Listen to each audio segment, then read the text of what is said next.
Hello there, everybody. What's up? I'm trying to get a necklace entangled. And now I did.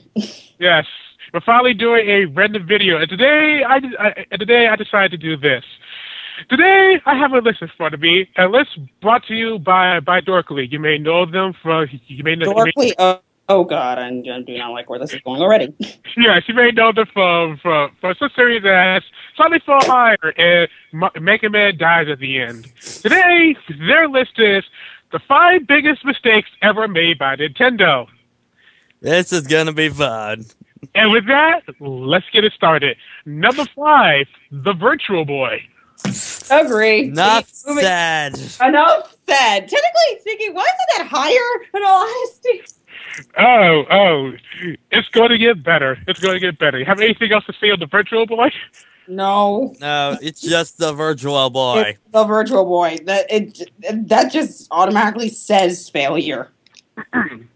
Number 4, keeping the Nintendo 64 cartridge based. I don't say so. Not really. I had nothing wrong. I don't think that was a failure. I think that was an improvement, to be honest. Well, I mean, they had to make the jump to disc eventually, but I know, but still, have you seen think- PlayStation 1 load times? PlayStation 1 and Dreamcast load times. It was originally planned for the N64, but Square found the cartridges too constraining for its vision for the game. Rendering clouds here alone with a filled up an entire cartridge memory, and decided to break the PlayStation. BS. That is BS. Just a little bit of spiky yellow hair. No.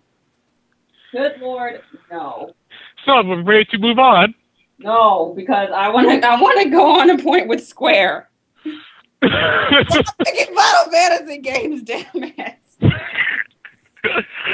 All right, so coming in at... This is coming from somebody who is smitten for JRPGs. Stop the damn fantasy games! They're never going to end, for crying out loud. Actually, you do know why it was called Final Fantasy, right? Because the guy who was making it was going to be his final game. That's why it was called Final Fantasy. And then, the irony! Oh, give me the original creator of Final Fantasy who's making the awesome RPG that is the last story. You.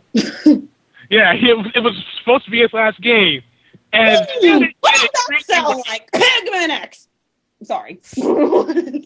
Anyway, number 3. And I think this is going to catch you a lot off guard. Number 3, the Nintendo GameCube. What? Bull. Okay.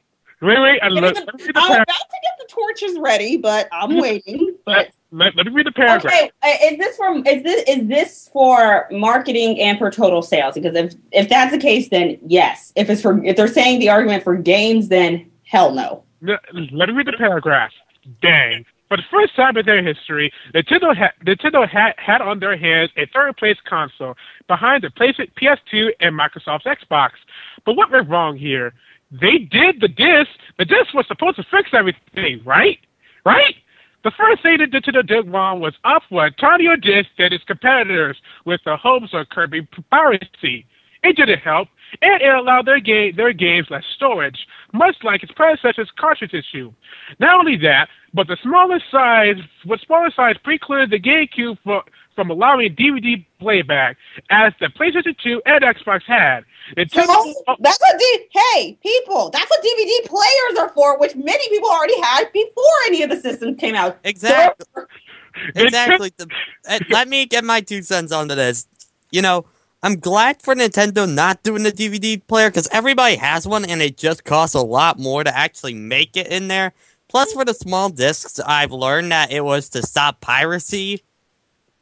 Like, people just selling games without Nintendo's approval to help get that down. Nintendo's always been focused on leaving their consoles at game focused, but it may have been a little foolish not to realize But it may have been a little foolish to not realize a lot of gamers like the simplicity of having their consoles function as a DVD player as well. But maybe no, this is pissing me off more and more. But maybe the real problem was what was on those tiny discs. At launch, the big titles were Luigi's Mansion, Rave Race Blue Storm, aka Worst Rave Race 64, and Rogue Squadron 2. Of these, only Rogue Squadron 2 was worth remembering. All right, that's it. I'm getting the torches. Torches. Wait, I'm not done yet. It's not done. Move on to the next one. I want to get the torches and I want to burn up whoever made this list already. Okay, but before we move on, that's also a bonus. Move on. bonus. Multitudes of useless peripherals.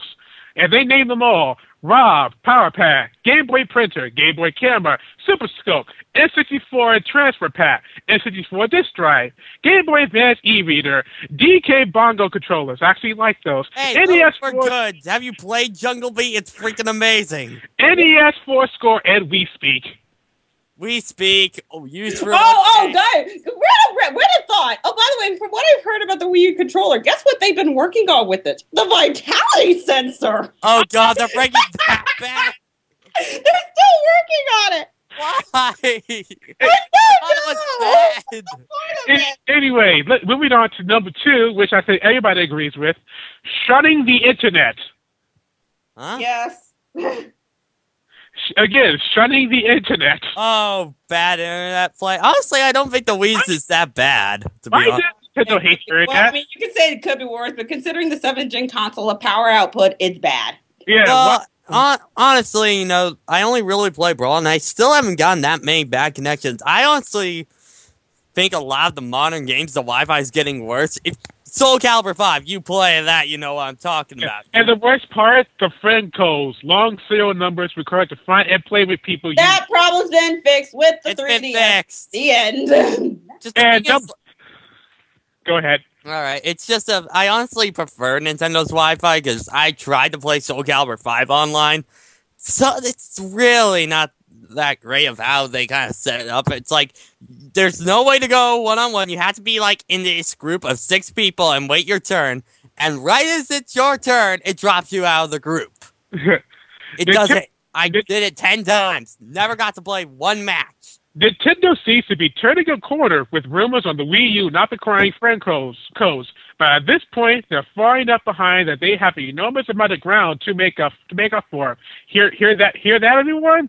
Soon we'll be able to play Mario Kart Online and hear random 12-year-olds screaming racial slurs. That's how Nintendo will know they're coming back to the game. That's already on the other consoles. Yeah, and those are with 6-year-olds and not 12-year-olds. No, Patrick, it's not the online thing. It's hearing 12-year-olds yelling horrible racial slurs part. And number 1. What is number 1, you may ask? Anybody want to take a guess? I'm going to probably guess the Wii, just knowing where this list is going. Yeah. Alexandra, your guess? The Wii, a peripheral, or just to say game, because the biggest flop game, I think I know. Making so many games for the Nintendo 64 disk drive. That's my new guess. Coming in at number 1 is creating the Sony PlayStation. Oh! What? I'm confused. I know about this story. Yes. Now let me read this paragraph. I don't understand that first either. What? This is the big one. The one that would truly haunt Nintendo for the rest of their existence. Nintendo is responsible for its greatest rival's existence. Back in 1986, the CD-ROM platform was just taking off, and the possibilities were endless. Nintendo partnered with Sony to develop a CD-ROM attachment for the SNES, for some sort of station of play known as PlayStation. The problem was that Nintendo and Sony could never come to an agreement over how to share the revenue and rights. Things seem to be going fine otherwise. Yay, corporate business be damned. This is coming from a person who's a business major. Until June 1991. Well, okay, sorry to interrupt, but then again, we're talking about the same company that apparently sold their stock of Rare over to Microsoft. It wasn't their fault! True, but another reason why Microsoft is evil. Just have to get that off my chest. Microsoft took Okay, look.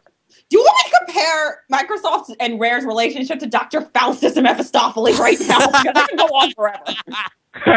That was where Sony debuted the PlayStation at the Consumer Electronics Show. And then the very next day, Nintendo said they were breaking their agreement and would be doing a new CD-ROM / SNES program with Philips. This made Sony angry. Nintendo doesn't want to see Sony when it's angry. Sony decided to push forward into the gaming industry out of pure spite, also for money. Within a few years, Sony will release the PlayStation we all know and love, and the rest is history. Oh, and the thing Philips released was the CDI. Definitely worth it, right? That kind of bombs on the taco.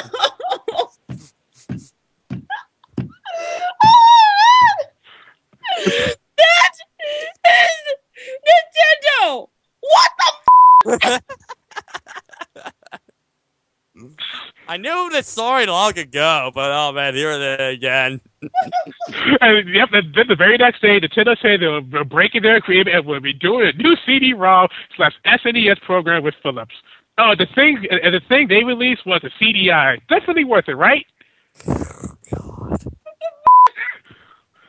And that was the top five, the biggest mistakes ever made by Nintendo. I still diss them for the GameCube. Exactly. I'm like, why's the GameCube on here? Like I said, the only remote reason is because of poor sales. That's it. Oh yeah, actually, yeah, I forgot to read that part. The GameCube ended up selling about 22 million units. But Not that's bad. just rubbing salt on the wound at that point. Until you consider the PS2 sold an astonishing 154 million. Look, we know the PS2 won the 6th gen console war, okay? And guess who won the 7th gen console war? Ding! Exactly. So, what did you guys think of that list? Wasn't it great? What the Nintendo? Wasn't it great? Well, Yes. hey guys, look at this one, guys. If Nintendo hadn't fatigued up and gotten the CDI, we wouldn't have good YouTube poop. True, very true, but still. You got any other things we can look at? Maybe later, but I think that's the end of this video. Yep, that is the end of this video.